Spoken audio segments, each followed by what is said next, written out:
তোমার নাম কি? আমার নাম জয়ন্ত মণ্ডল। আচ্ছা, তোমার সমস্যা কি ছিল? আমার ফিস্টুলার সমস্যা ছিল।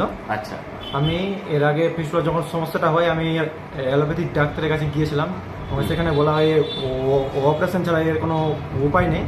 তারপর আমি ফেসবুক থেকে ডক্টর সুমিত সরকারের সন্ধান পাই। সেখানে গিয়ে 1 মাস ওষুধ খেয়ে আমার ফিস্টুলার সমস্যা প্রায় 70% ঠিক হয়ে গেছে। এই এই এই চিকিৎসার থেকে আমি খুব আনন্দিত। আচ্ছা, তুমি আনন্দিত আছো। তোমার যে ফিস্টুলা যে ছিল, তোমার কি কি সমস্যা হচ্ছিল? এই ফিস্টুলাটা যখন ছিল, ফিস্টুলাটা থেকে রস বেরাতো, হ্যাঁ ব্যথা করতো, হ্যাঁ আর আশেপাশের জায়গাটা চুলকাতো। হ্যাঁ, শুনতে। এখন সেই সমস্যাগুলো কিছু নেই, হ্যাঁ আর অনেকটাই আরাম হয়ে গেছে। হ্যাঁ, তুমি আনন্দিত? হ্যাঁ, আমি খুশি আছো?